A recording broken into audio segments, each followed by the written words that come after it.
We're in the second chapter of Esther in our study of Ezra, Esther, Ezra.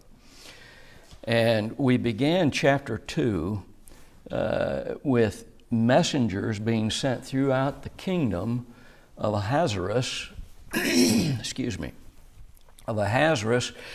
to bring all the virgins of the land to him so that he could choose a new queen.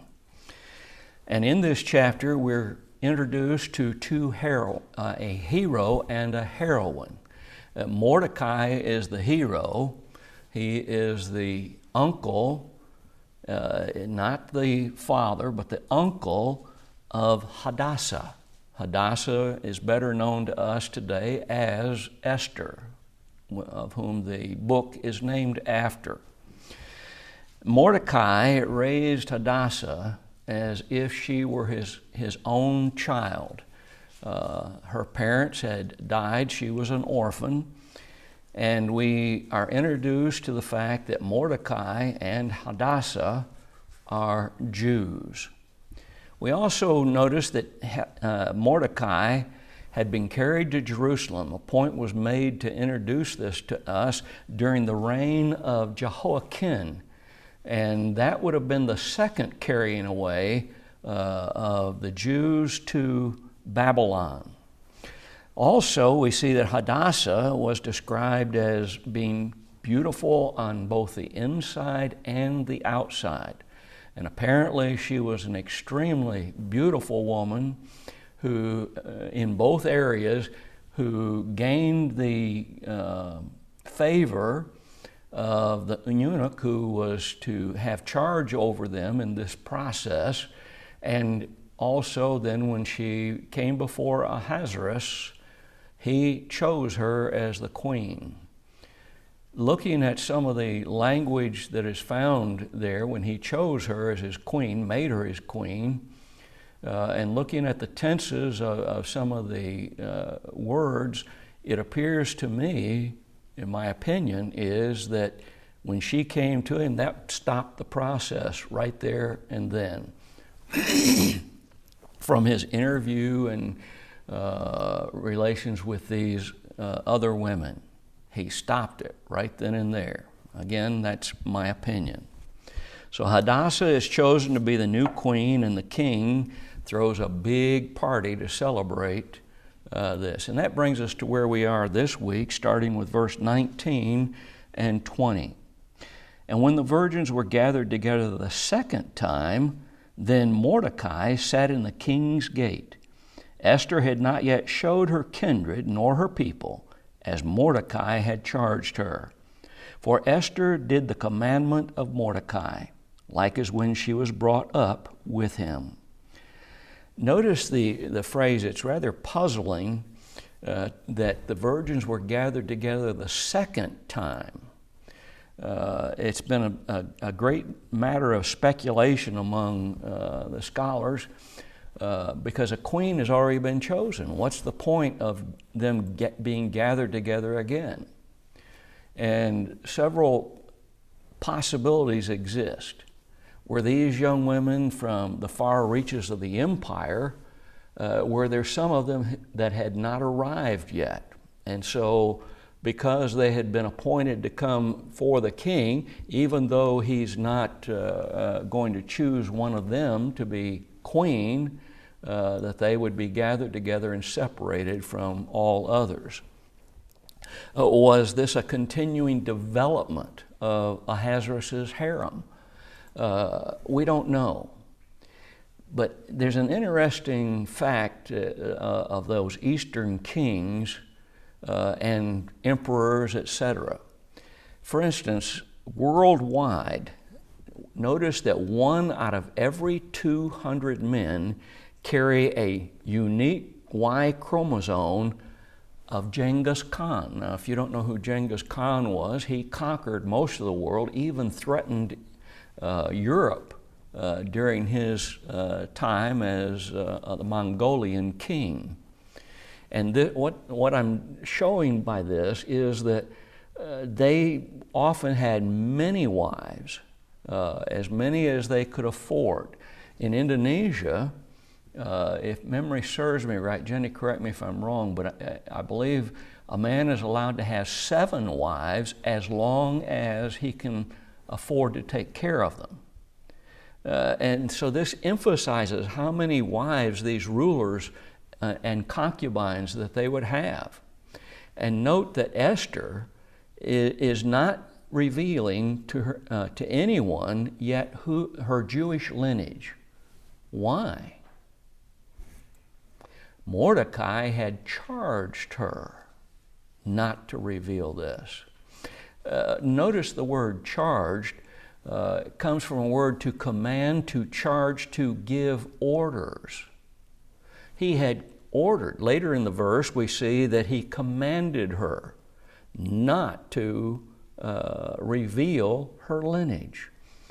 And we would ask a question. When Esther ascended the throne, notice she did not turn her back on her people. That wasn't the purpose. That was not the cause for Mordecai charging her not to reveal her lineage. She's not going to turn her back on her people, as will be seen later in the text. She didn't turn her back on her cousin Mordecai. She's related to him, and they need to make sure we understand this. They were cousins. He was not her uncle, as some English versions point out. No, she wasn't his uncle, or he wasn't her uncle. I'm sorry. She can't be an uncle. She continued to show, though, her respect for Mordecai and his judgment, even though she was queen. Notice again in verse 20, where he says, as Mordecai had charged her, for Esther did the commandment of Mordecai like as when she was brought up with him. In other words, she was an obedient child. Whatever he told her to do while he was raising her, she did it. And she continued to do this as she was queen. We might possibly say, well, wait a minute now. Can't you just imagine today a president's wife or a governor's wife or whoever it might be saying, well, now I'm not going to obey my daddy anymore. I'm the governor's wife. I'm the first lady.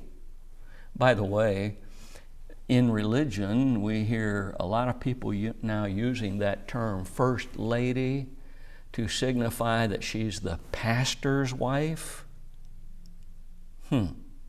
People like titles, don't they? Titles that are useless, worthless, and shouldn't even be given. But she continued to show her respect for Mordecai. Look at verses 21 through 23. In those days, while Mordecai sat in the king's gate, remember we noticed that after she was made queen, even before that time when she was in the process of possibly being chosen, Mordecai had spent a lot of time outside the gate, the king's gate, wanting to know always, how is Hadassah doing? How is she well? Is she being treated well? You can almost imagine all of these things going through his mind. He wanted to know. He cared about her. In those days, while Mordecai sat in the king's gate, 2 of the king's chamberlains, Bigthan and Teresh, of those which kept the door, were wroth and sought to lay hand on the king Ahasuerus. And the thing was known to Mordecai, who told it unto Esther the queen, and Esther certified the king thereof in Mordecai's name. And when inquisition was made of the matter, it was found out, therefore they were both hanged on a tree, and it was written in the book of the Chronicles before the king. There's several interesting things here. The scene changes now from Esther being a possible queen to now she has been a queen. And look where Mordecai is. He's still at the gate. That tells me he still wants to know how Esther is doing, how Hadassah is doing. He cares about her. And so the scene has changed, but the feelings of Mordecai for this daughter, as he thought of her, whom he had raised, have not changed. He's still interested. And notice as he sat in the king's gate, something happened. Now, which gate was this? Was it the gate, a special gate into the palace, or was it a gate that was in the complex where the king stayed? Not necessarily a single gate, but one of the many gates. We don't know. But notice two of the king's chamberlains. Notice the work of these chamberlains. They were the keepers of the gates. In other words, they were the guards of the gate. It was their responsibility not to allow somebody to go inside those gates, which were not allowed to go inside. To keep them out. That was their responsibility. The word chamberlain is also an interesting word. It comes from, and remember, it comes from the word sarisi, and sarisi means an official, usually a eunuch. Their names are given to us. The name Bigthan and Teresh. And these two men were upset about something. They kept the door and were wroth. They were angry. Now, no reason is given for their anger. Whatever it was, they got angry. You know, the other day, or yesterday, I believe it was, there was an incident down in Texas at a hamburger place where somebody got the wrong order, and the next thing you know, there was a bloody riot that started over a wrong order. It just shows that people can get angry, and so angry that they will relate or result to violence over their anger, over the stupidest things. We don't know what it was. We don't know if it was some slight that these guards felt. We don't know if it was some policy of the king. We don't know what it was, but they got angry. Well, what did they do about their anger? They sought to lay hand on King Ahasuerus. What does that mean? It means they wanted to harm him. They sought to possibly kill him, and probably that's exactly the total meaning of this term. You know, political intrigue has always existed among people of every form of government. We have it here in the United States. Xerxes is later, Ahasuerus, is later going to be assassinated by his captain of the guard. This time, no, but later his captain of the guard, who would have been the official over these guards, is going to assassinate him. Political intrigue is not anything new. It's always been going on. One of the things that is to be known is that Mordecai somehow finds out, we don't know how, but he finds out about these two men and their plot to lay hands on Ahasuerus.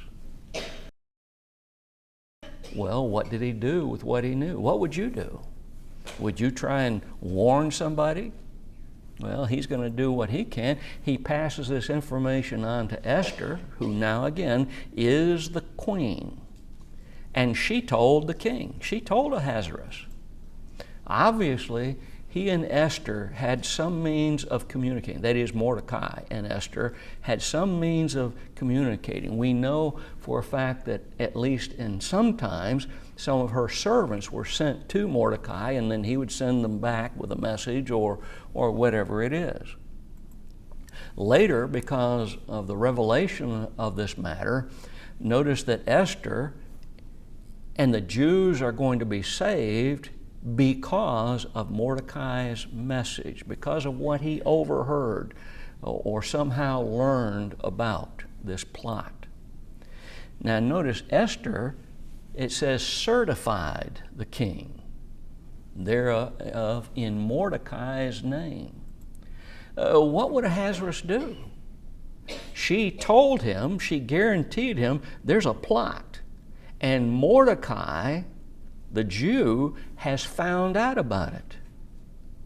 What are you going to do about it, king? Well, what would most despots do? Well, they're going to put an end to this. But he did what a good ruler and good authority figure would do. He investigated. He checked it out. He didn't just blindly run off and start an inquisition of anybody who might have been involved in something. He didn't kill all the guards. He investigated to find out, to make sure who exactly was, if the information that he got was correct. So he started this investigation, and Bigthan and Teresh were both hanged on a tree. Hanged on a tree? The Western idea of hanging is not what took place here. The Western idea of hanging is to get a rope and put a noose in it, set up a thing to drop with a drop door in it, stand the man over, put the noose around his neck, tighten it up, and then drop the door open so that he drops through it, and what happens is his neck is broken, and if it's done correctly, he dies instantaneously. The Mesopotamian method of hangings, according to archaeological records, was either by a crucifixion or an impaling. But even there, the crucifixion was not done as we think of the Roman crucifixion, which was primarily on a T-shaped cross. The cross of the Mesopotamians was an X shape, and they would put the individual on it and place him low enough to the ground so that the wild animals could tear at his flesh to kill him. Or it was a matter of impaling. And what they would do is take a sharpened stake and over the length of a human being and place the man down over it so that it came out his neck. And you'd think, well, boy, if you did that to somebody, they're going to die pretty quick. And not so. They had perfected it to the point where a man would be impaled for quite some time before he died. Just like the Romans increased the ability of the cross to cause a man to suffer for as much as a week and sometimes up to 10 days before they actually died. Both of these methods were designed to not cause immediate death, but a great deal of suffering. And notice what was then done. After these two men were put to death, it was written in the book of the Chronicles before the king, that is, in his presence. And notice that all important events in kingdoms of that time were recorded so that they could be reviewed in later times, not just by others who might have come along after the king had died, but also by the king himself. And that's going to be seen particularly happening in this book. When you look at the books of 1st and 2nd Kings and 1st and 2nd Chronicles, exactly the same thing is being done. A record was kept of things that took place, important events during those kings' history. It's kind of like what we have today called a presidential library. Important documents are supposed to be stored in these places, and where it can show the history of that president, whichever one it was, to what he did and what important events may have happened and how he reacted to them and what he did to calm fears, etc., in times of war, etc. And that brings us to chapter 3. After these things did King Ahasuerus promote Haman, the son of Hammedatha, the Agite, and advanced him and set his seat above all the princes that were with him. And all the king's servants that were in the king's gate bowed and reverenced Haman, for the king had commanded concerning him. But Mordecai bowed not, nor did him reverence. Here are some very interesting details that are given to us. Details given because God wants us to know some things. The events of this chapter happened approximately 5 years after the events of chapter 2. Again, we see this where you and I read and we think, oh boy, it happened right, bang, bang, bang, bang, bang. No, it didn't. It was about 5 years after what happened in chapter 2. Haman has been promoted. He's been promoted to the office that we would call the prime minister today.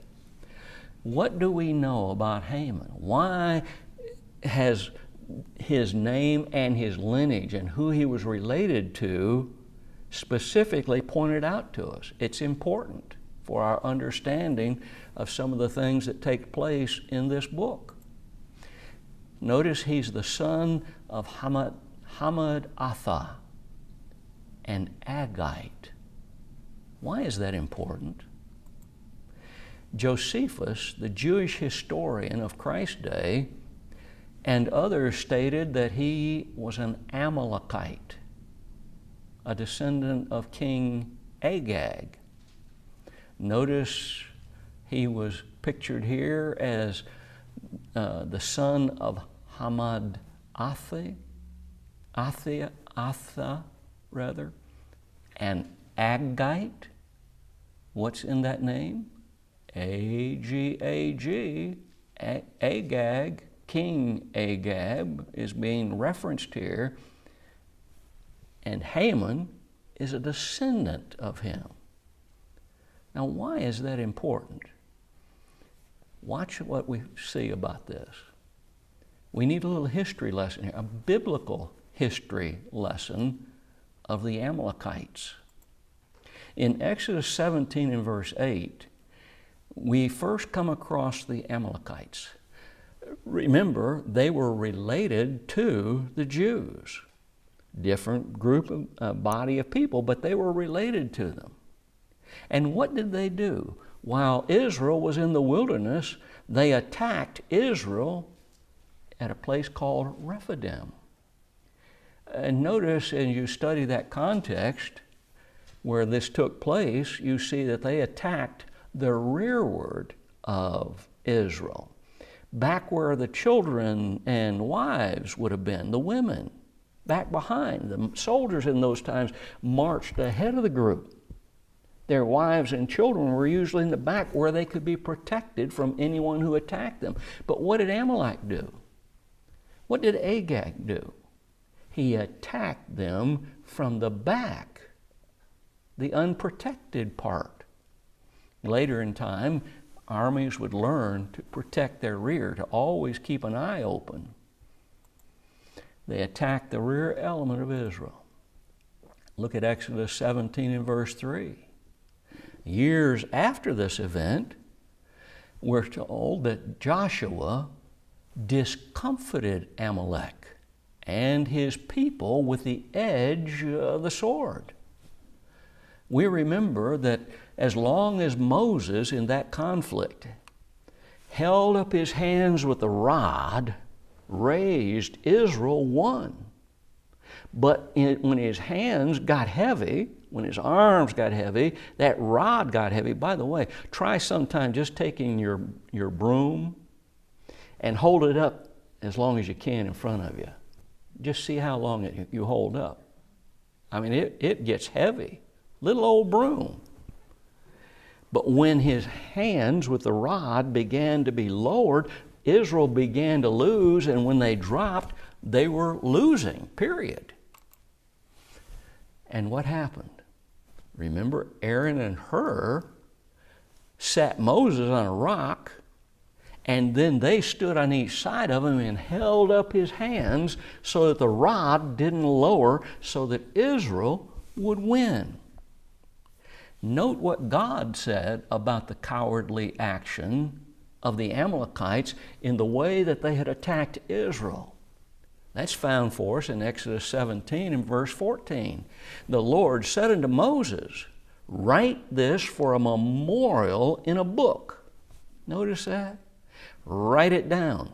What? A chronicle, so to speak. Write down this important event. Write down the treachery that was involved.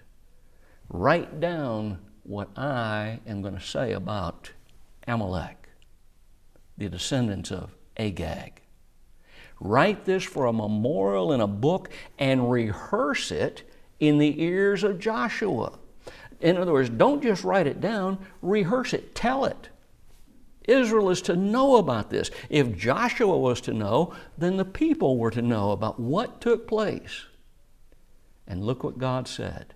I will utterly put out the remembrance of Amalek from under heaven.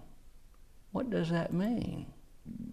The word utterly comes from the word makah, to erase, to blot out, to obliterate.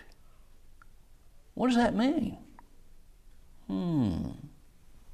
I think you understand as well as anybody. That's easy to understand. They're supposed to be eliminated from the face of the earth. None of them left whenever this time was. God says, I'm going to do this. And when God says He's going to do something, He's going to do it. Look at God's command then to King Saul, the first king of united Israel. In 1 Samuel 15 and verse 3, God gave Saul a commandment. He said, go and smite Amalek. And watch him. Utterly destroy him. Same word that's used back in our text in Esther, or Exodus rather. Destroy all that they have. You're not just supposed to go in, you're supposed to render them without anything that they own being left in existence. And spare them not. Spare who not? It's talking about the people.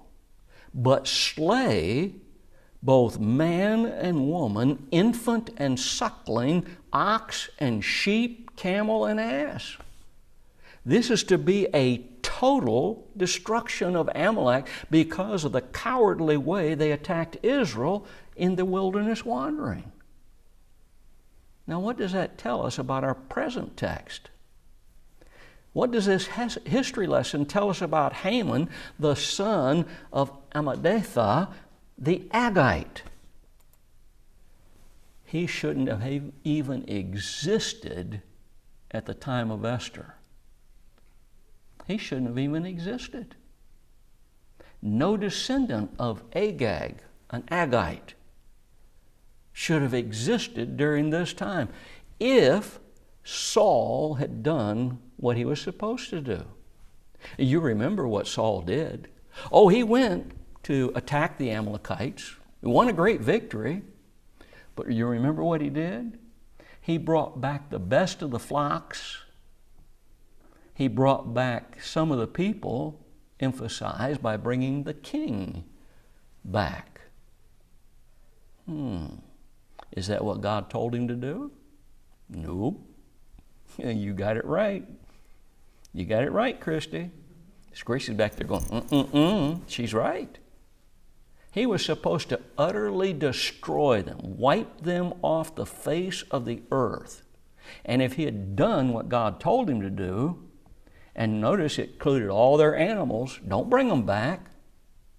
But Saul came and brought some of them back, and he said, when he was approached by Samuel as to why, what did he say? Oh, I brought the best back to sacrifice to God. You remember what Samuel told him? To obey is better than sacrifice. What was God saying through Samuel? Obedience far outranks sacrifice. You know, there are folks today who think just the opposite.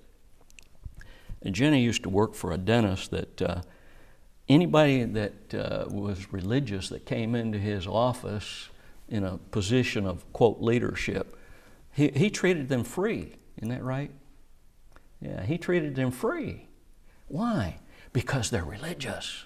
And he somehow thought that his sacrifice of funds would gain him points in heaven, rather than obeying God's commands not to be a drunkard, which he was, and a womanizer, which he was, among other things.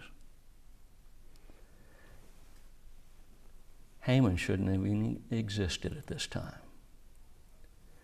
And since he is alive, though, it helps to explain in part his hatred of the Jews. He would have known this history. Mordecai bowed not to this Haman, nor did he do him reverence. What's the importance of that? Why would Mordecai refuse to bow to Haman, even though the king had apparently given orders that he was to be held in high respect? Verse 4 gives us some insight. Mordecai is a Jew. Notice that after the first couple of verses where we're told that Mordecai didn't bow down to him, it's after that that we're told that Mordecai was a Jew. And it's given as a reason why he wouldn't bow down to Haman. The implication is that this was a matter, a religious matter, was involved in this in some way. That word reverence comes from shakah. In verse 2, one of the definitions of this word deals with bowing in worship. It could also indicate bowing before someone because they deserve, because of their rank, to be bowed to shown respect, in other words. But it also involves the idea of reverence, or we might say, or reverence in worship. In Exodus 20, verse 1 through 6, what did God tell his people? Thou shalt not make unto thee any graven image. Thou shalt not bow down thyself to them, and you don't serve them. We need to remember something about many of the ancient people. They considered themselves many times to be gods, did they not? Look at Caesar under the Roman era.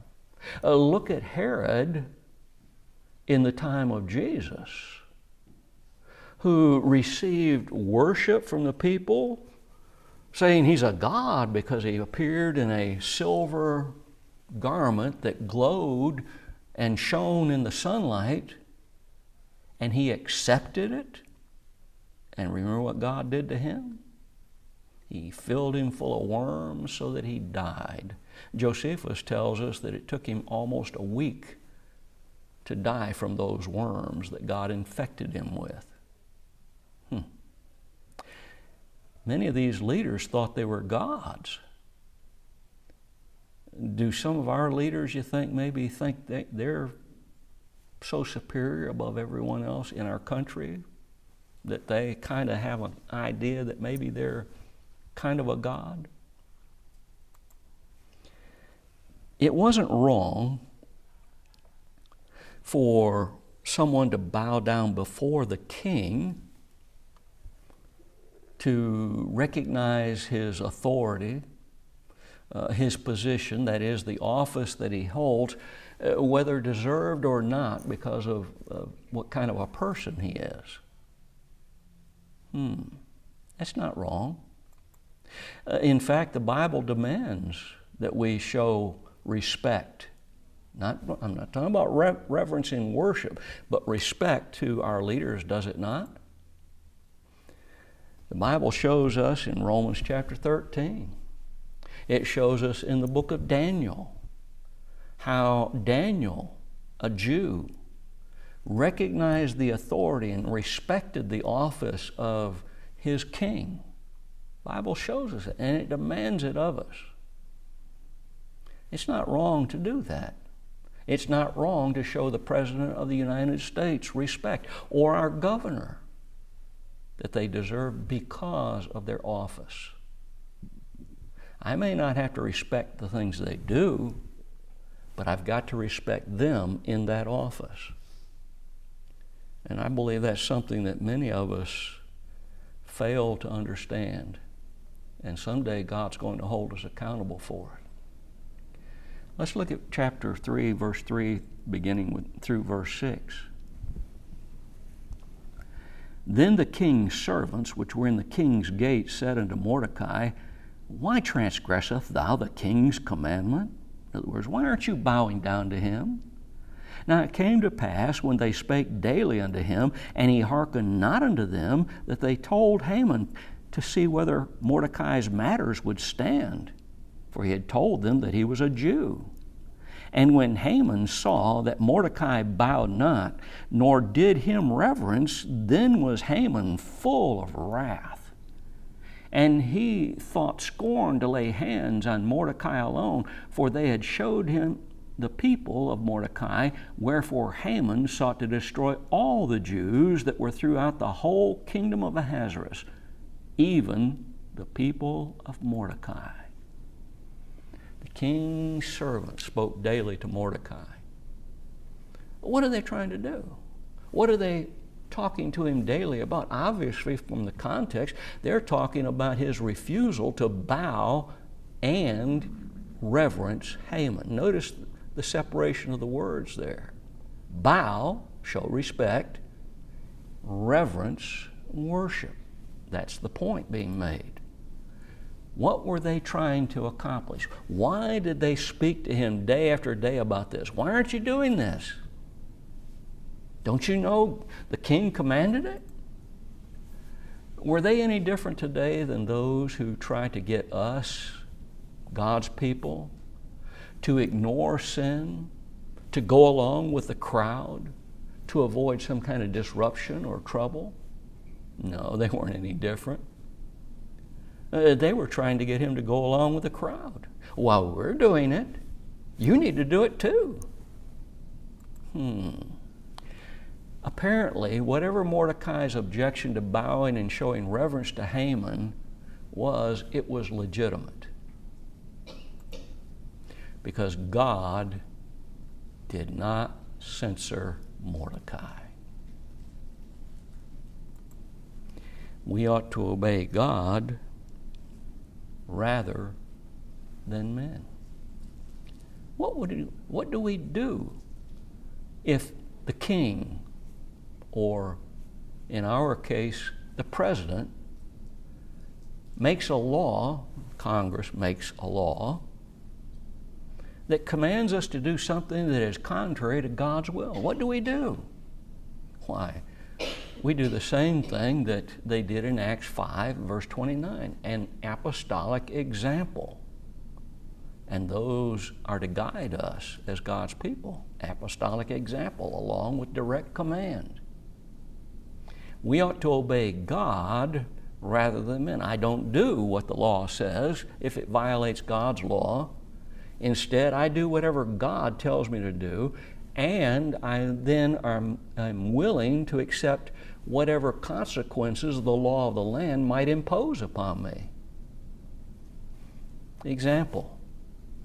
Let's say tomorrow that the law of the land became that all doctors have to perform abortions.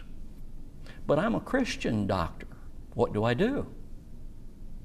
I don't perform abortions.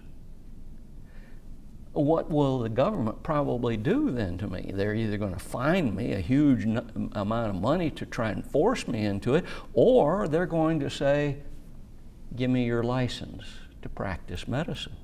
Isn't that what would happen? But I must be willing to accept the consequences of my obedience to God that are brought upon me by a human government. And notice the only reason Mordecai gave for not bowing in reverence to Mordecai or to Haman was, I am a Jew. Again, it was not wrong to show respect for leaders. It should be obvious that the bowing down was not the problem out of respect. It was the reverence. Notice some examples of men who God approved of who bowed before human beings. Abraham stood up and bowed himself to the people of the land, even to the children of Heth. These were not God's people. They weren't following God. They didn't serve the God of heaven as their God. In 1 Samuel 24, David also arose and went out of the cave. This was at a time when Saul was chasing him, trying to kill him, trying to murder him out of his jealousy of David and the women and people of the land looking at David as being a great hero. And he cried after Saul, saying, "My Lord and the king."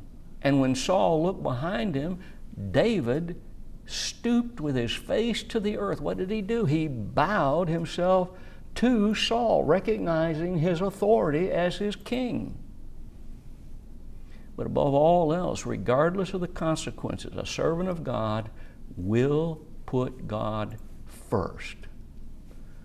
Well, what did the king's servants do when Mordecai didn't heed their advice? Come on, Mordecai, do what we do. Just don't cause a fuss. Just go along with the crowd. Tattletales. Isn't that what they did? They went and, Haman, oh Mordecai, he won't reverence you.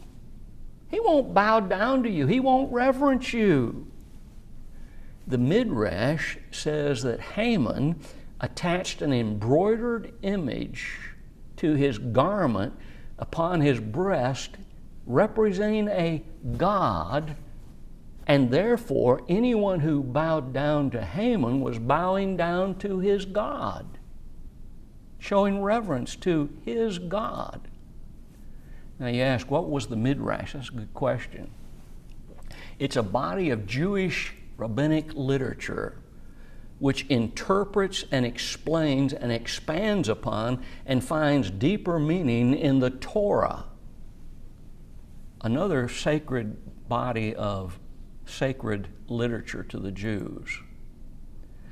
It seems that Haman had not noticed Mordecai's refusal. He had to be told about it. But once he did, he seemed to reason, the king has made me the greatest in all the land. Oh, look at the pride. Next to himself. So how dare anyone refuse to honor me in this way? Mordecai's refusal caused Haman to be full of wrath. It's reasonable to think that his pride caused Haman's reaction. What did Haman decide to do? I'm going to kill all the Jews. But notice carefully that it also speaks of those who were related specifically to Mordecai. The Bible shows us that pride goeth before destruction. And we're going to see that in this book. We're going to see Haman's pride of his office, pride of his position, and his haughty spirit destroyed. Haman provides a tremendous lesson to us here. Pride led him to believe that he was better than anyone else, more powerful than anyone except the king. But it was his pride that caused him destruction. It was his pride that led him to try to destroy God's people, that led him to destruction. In Proverbs 29 and verse 23, we're told that a man's pride shall bring him low, but honor shall uphold the humble in spirit.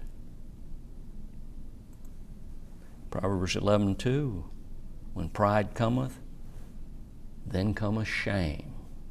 Look again at Haman. It's going to cause him and his whole family shame. But with the lowly is wisdom. We'll come back next week with verse 7 and continue the study of this tremendous book, the book of Esther.